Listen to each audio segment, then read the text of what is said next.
Hey guys, Matt here. I wanted to do this video today basically to answer the comments from the video I put up called Will You Cause Gun Control? I think is what I called it. And the reason is because I got a lot of comments basically saying the same things over and over again, and I needed to make this video because I got tired of typing the same response over and over again. You know, I put up that video basically to say one thing. Look, if you're going to have a conversation with someone, if you're going to put something out there, some sort of information out there on the internet, at this point in time, okay, we need to do so in a way that's going to get that vast majority of people in the middle of this issue on our side. We need their voices on our side. Just like the anti-gun side is trying to pull them to their side because they want that public support for the stuff they're trying to get away with, we need to do the same thing. We need to pull them to our side. And if you get out there and act like a nut job, okay, or say things that are going to be construed that way, it's going to do the exact opposite. It's going to push them to the anti-gun side of things. And at this point in time, when no legislation has been passed, it's still very important that we do what we can to try and convince people. We need to talk. We need to have conversations, put up videos, go into forums, do these things to try and talk to those people in the middle of this issue, because they're the ones who we need to move to one side or the other. The anti-gun people are already where they're going to be. The pro-gun people are already where we're going to be. We need those people in the middle. We need their voices, okay, on our side of the issue, on the true side, okay? People were throwing up some examples, because I didn't mention anybody's names, but I mean, screw it. Mostly who I was talking about was Alex Jones in that whole interview. People were getting up there and saying, oh, well, he had good information and good facts, and he taught Piers Morgan a thing or two and all this stuff and blah, blah, blah. And that's all great and good. But the problem is that Alex Jones went on that show to talk to Piers Morgan, and he shouldn't have. He should have went on that show to talk to Piers Morgan's audience, because a lot of his audience are just in the middle on this issue. They're not anti-gun, they're not pro-gun. That's who Alex Jones should have went to speak to, because Alex Jones did have a lot of good facts. He was putting up good statistics. But the minute he challenges the host to a boxing match and starts talking in a fake British accent, all his credibility goes out the window and people just go, look, nut job. He's a gun nut. He's crazy. Okay? That's all he accomplished, and that was my point. He could have went on that show and instead of trying to rip into Piers Morgan, concentrated on Piers Morgan's argument, or his audience, excuse me, and talked to them and given them facts and statistics. I'm not saying you don't have to be passionate about something, okay? I'm not saying you shouldn't get loud sometimes. These are our rights. We need to get loud about them, but we need to do so in a way that those people in the middle are going to want to come to our side of the argument.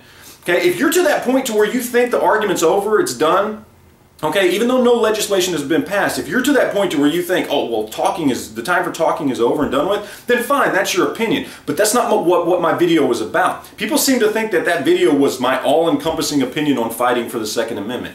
It's not. It was just a video to say, hey, look, don't do these types of things if your end goal is to try and convince people to come to our side of the argument.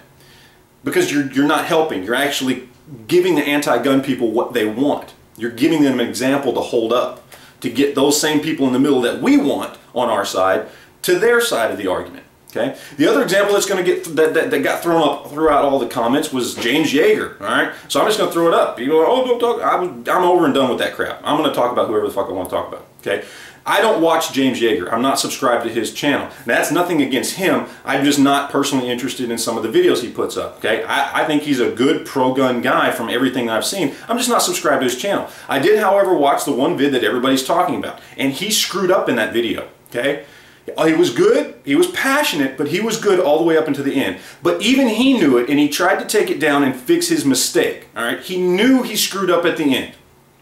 But he was passionate about it, he was mad, and I completely get that. I feel the same way, all right? But even he understood that right now is not the time to be putting those types of words out there, so he tried to fix it and edit it and correct it. Now, it got away from him, and that sucks. And that sucks not just for him, but for all of us. And that was my point, okay? I'm not bashing James Yeager. I'm not even bashing Alex Jones, okay? I happen to watch Alex Jones sometimes.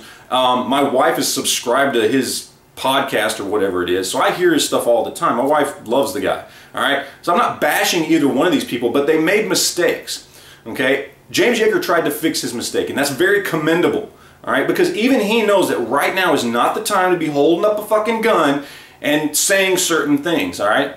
month, 2 months, 3 months down the road, if legislation gets passed, then we have to make that determination on whether or not we're going to stand up and fight for our rights. But right now, the way we need to fight for our rights is with our voices, with marching on the state capitals on the 19th and on the 8th, with doing all these things that we can do now to make a difference before any legislation happens. That's what we need to be concentrating on now. If you watched my last video and thought for some reason that that video was my all-encompassing opinion of the Second Amendment, then you need to go back and watch my other videos. I have a whole lot of videos talking about gun rights and the Second Amendment. I'm extremely pro-gun, okay?